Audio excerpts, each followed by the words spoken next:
Olá, meus amados irmãos, minhas irmãs em Cristo Jesus, que a paz do nosso Senhor esteja no seu coração, esteja na sua casa, na sua família. A você, meus amados irmãos, que têm nos acompanhado em nossas mensagens, minhas irmãs em Cristo Jesus, que mais uma vez o Espírito Santo possa encontrar liberdade para falar no teu coração e te fortalecer, te dar graça, te dar vitória, entendimento dessa palavra que é viva, que é verdadeira. Eu sou o pastor Luiz Carlos de Paula, da Igreja Cristã Nova Aliança, em Petrópolis.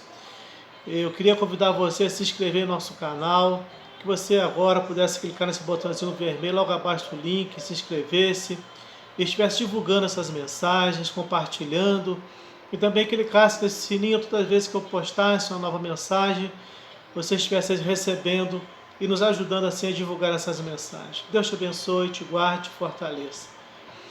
Eu queria estar compartilhando com você uma palavra que o Espírito colocou no meu coração. Nós sabemos, irmãos, o quanto é difícil você servir a Cristo. Não é fácil você procurar andar nos caminhos do Senhor. Não é com facilidade, é com muita luta, muita prova, muita perseguição.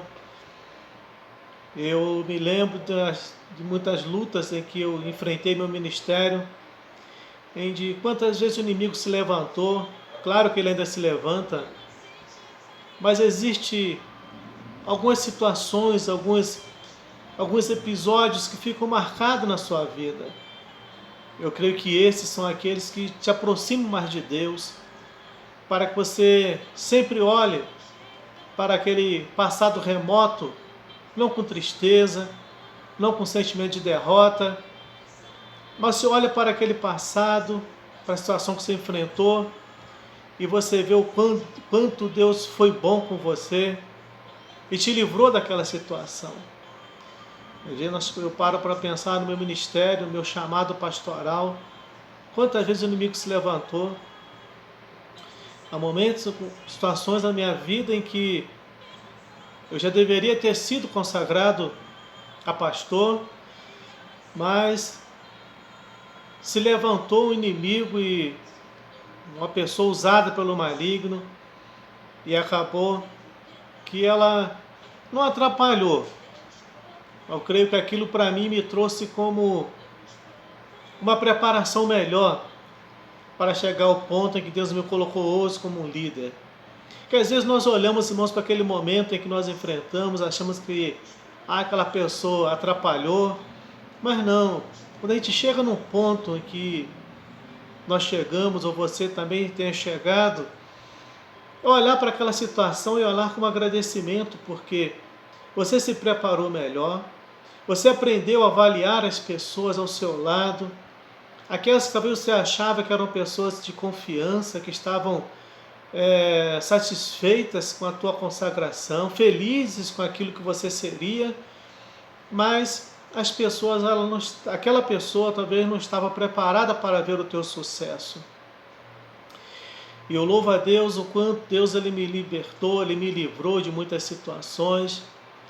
E eu queria estar nessa oportunidade, estar compartilhando com os irmãos daquilo que o Espírito colocou no meu coração, em que Ele trouxe para nossas vidas nessa oportunidade. E eu queria estar falando sobre o nosso Senhor Jesus Cristo, esse Senhor que é o nosso maior exemplo, irmãos.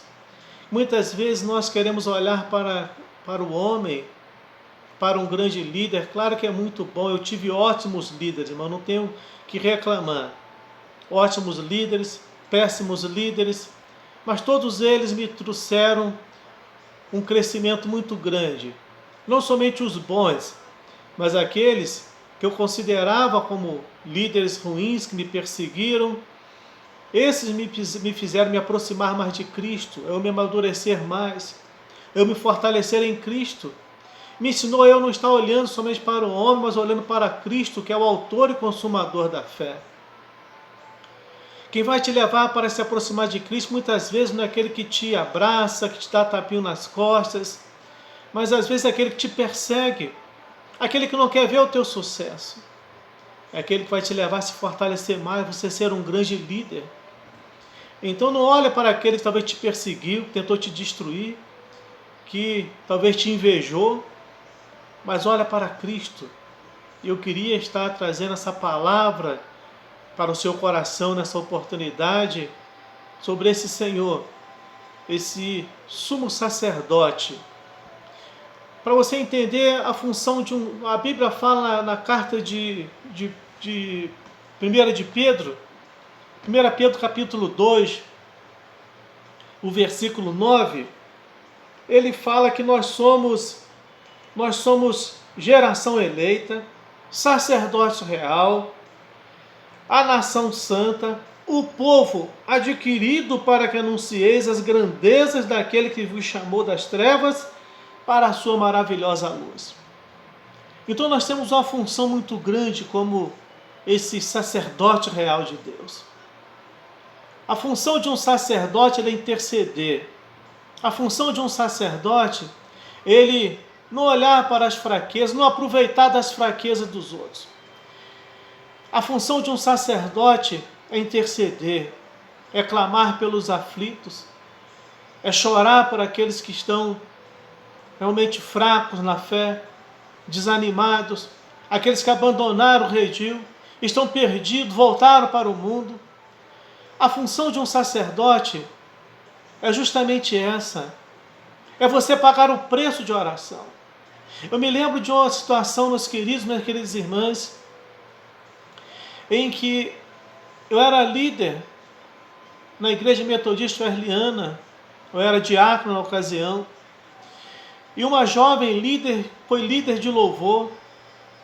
Aquela jovem, ela não foi muito bem sucedida no seu ministério como liderança. Não que ela era uma péssima líder, não, uma líder ruim, mas ela era a visão dela era muito rigorosa para o nível de maturidade que ela tinha para ser uma líder de juventude na ocasião.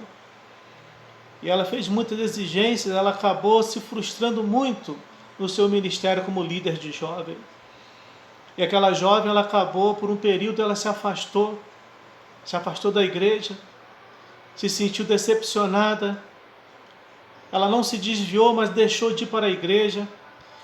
E um dia Deus colocou no meu coração para que eu orasse por aquela jovem. Irmãos, e durante muito tempo, eu orei por aquela jovem. Eu orava toda noite, todo dia, toda manhã.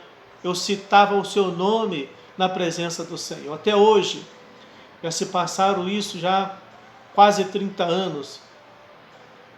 Eu citava, eu me lembro do nome daquela jovem. Hoje ela é uma missionária, ela voltou na ocasião, ela retornou para os caminhos do Senhor. Se formou em missionária, hoje é uma ótima missionária, está na metodista wesleyana, uma mulher de Deus. Serve a Cristo com sinceridade e com integridade. E é um referencial no ministério que ela pertence hoje. Então a nossa função, irmãos, não é olhar para quem Deus manda nós orarmos, quem nós intercedermos, pagar o preço. A função de um sacerdote não é olhar, irmãos, com o amor, aquele amor interesseiro, mas é o chamado amor de Deus, aquele amor que vem do coração de Deus, um amor sem interesses. Então eu queria estar compartilhando com você sobre isso. Nós somos sacerdotes. Nós somos essa nação santa, esse sacerdote real que Cristo nos escolheu. Mas eu queria tomar como exemplo, como texto, para nossa meditação, a carta aos Hebreus, capítulo 4, o versículo 14 e o versículo 15, que nos diz assim, o escritor de Hebreus: tendo, pois, a Jesus, o Filho de Deus, como grande sumo sacerdote que penetrou os céus, conservemos firmes a nossa confissão. Porque não temos sumo sacerdote que não possa compadecer-se das nossas fraquezas. Antes, foi ele tentado em todas as coisas à nossa semelhança, mas sem pecado. Que Deus te abençoe, te conscientize da importância desse chamado sacerdotal que nós temos. Todos nós somos sacerdotes em Cristo Jesus, meus irmãos. E essa palavra, ser um sacerdote, é ser um intercessor. Um sacerdote, ele oferece sacrifício, ele oferece louvor, ele intercede, ele chora, ele sofre junto. E hoje nós vemos, irmãos, o quanto tem feito falta essa função de sacerdote dentro dos ministérios. Esse texto fala de um sumo sacerdote. O sumo sacerdote quer dizer um supremo, é um grande.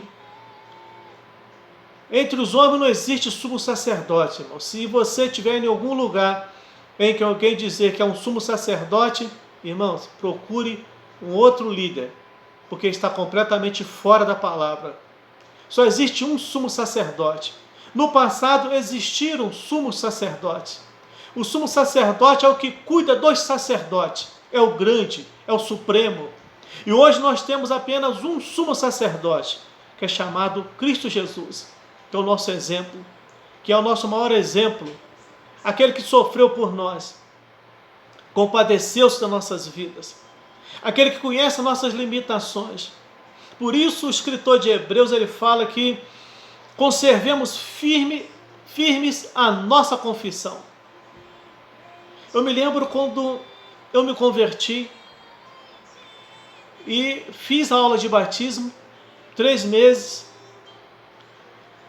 e quando no sábado o batismo ia ser no domingo, após 3 meses, eu me lembro que o inimigo sussurrou no meu ouvido, na sala da minha casa: para que você vai se batizar?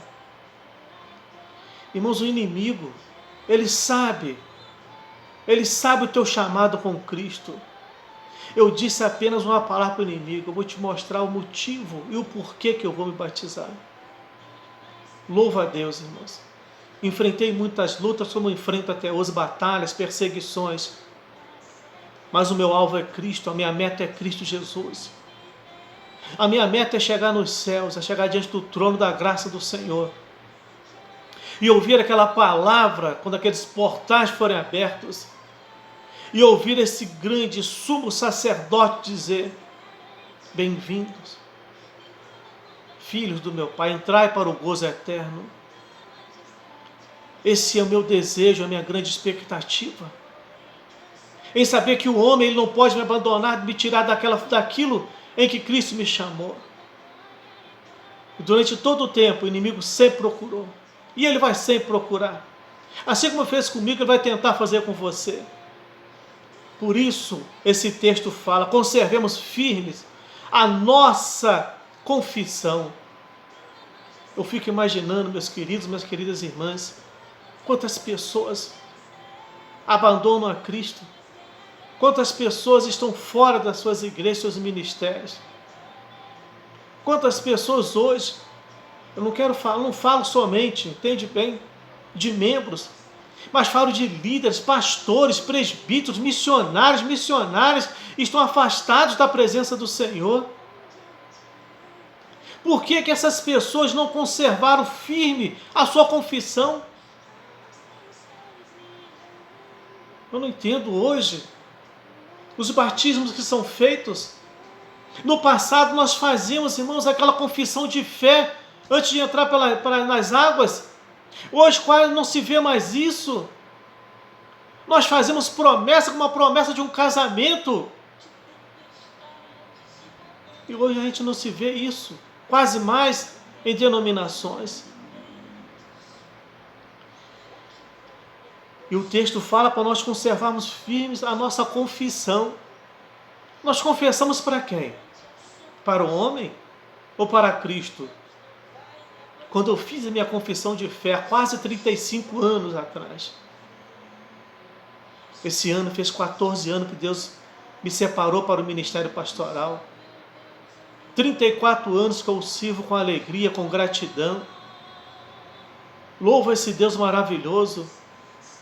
Quando eu fiz a minha confissão de fé, eu fiz diante de Cristo, mostrando ali no mundo espiritual que eu estava renunciando às práticas do mundo e abraçando a causa de Cristo. E no versículo 15 ele fala: porque nós não temos um sumo sacerdote que não possa compadecer-se das nossas fraquezas.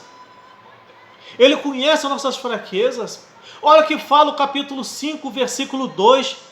Ele é capaz de condoer-se dos ignorantes e dos que erram. Ele é capaz de condoer-se dos ignorantes e daqueles que erram. Cristo, ele não nos julga, mas ele não nos julga no sentido de nos abandonar, mas ele fica condoído. A sua misericórdia, ela se renova, a sua compaixão. Essa palavra compaixão, ela é aquela que sente as nossas dores. Ele sente, ele participa das nossas dores. Quando eu falo, eu me compadeço de você, eu estou dizendo, eu sei o que você está enfrentando, e eu participo dessa tua dor, do seu problema, do teu sofrimento. É isso que esse sumo sacerdote, ele faz.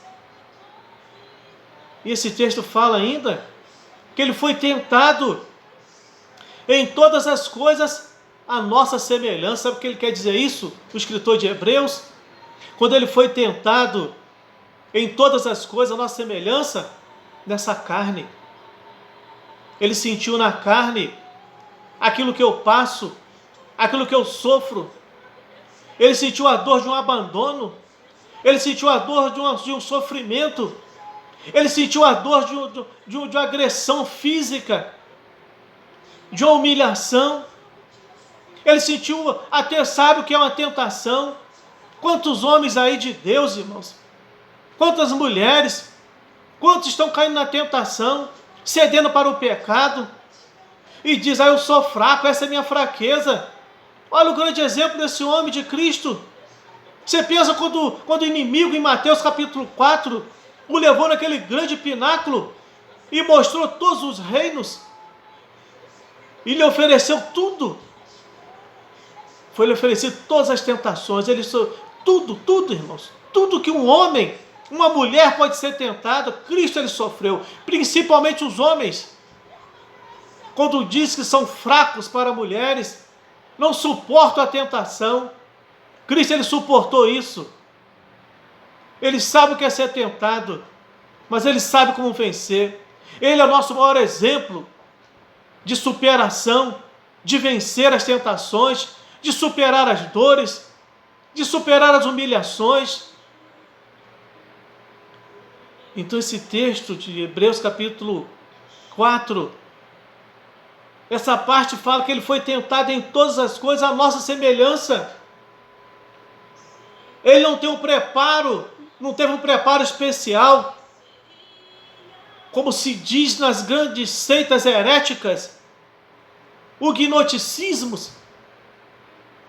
Ele não teve um preparo, um corpo preparado para suportar aquela dor, porque segundo alguns grandes cientistas, nenhum ser humano suportaria aquela dor que Cristo sofreu, aqueles açoites, ainda aguentaria carregar sua cruz, não suportaria aquele tempo todo sangrando na cruz.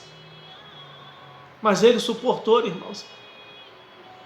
Ele superou tudo aquilo para nos dar um exemplo de como nós podemos vencer a tentação nessa carne, nesse corpo físico nosso. E nós não vamos ter nenhum preparo especial, não. Porque o grande autor consumador, a nossa grande força, dizendo assim, está dentro de nós, que é o Espírito Santo. É Ele que nos fortalece, Ele que nos dá graça, Ele que nos dá essa preparação espiritual e emocional, irmãos, psicológica, estrutura emocional, estrutura psicológica, para nós vencermos esses dias maus. Então por que homens e mulheres têm desabandonado seus ministérios? Vejo líderes abandonando as suas igrejas, pastores não suportando as dificuldades, as perseguições, reclamando porque foram abandonados. Trabalhou muito em prol de muitas pessoas, ajudou muitas pessoas, e dizendo que as pessoas foram ingratas com ele e abandonam a Cristo. Irmãos, Cristo foi abandonado. Vários homens de Deus foram abandonados. Olha para os exemplos na Bíblia. E nós também vamos ser abandonados por aqueles que às vezes nós ajudamos, estendemos as mãos. Nós vamos ser abandonados. Agora a minha meta é Cristo Jesus. O meu maior exemplo é Cristo Jesus. Por isso que ele fala que, mas ele venceu tudo isso, essas tentações, sem pecado. Irmão, não ceda para o pecado. Fuja dele, meus queridos. Nós podemos fazer isso. O pecado ele nos rodeia de muito perto. Ele não está longe de nós, não. Ele está muito perto. Mas nós temos um sumo sacerdote que intercede por nós, que nos sustenta, que enviou um Consolador, enviou a terceira pessoa da Trindade, que é o Espírito Santo, que habita dentro de nós. Nós somos muito, a Bíblia fala, nós somos muito mais bem-aventurados, irmão, do que todos esses que passaram na história da Bíblia. No passado, aqueles homens, aquelas mulheres seguiam a Deus numa coluna de fogo durante a noite, numa coluna de nuvem durante o dia. No Novo Testamento, eles tinham Cristo ao seu lado. E nós, irmão, nós temos quem? Nós seguimos por uma fé em que nós não vemos, mas nós sentimos dentro de nós. Nós temos essa palavra que foi escrita para nosso sustento, para nos dar a direção, para nos fortalecer.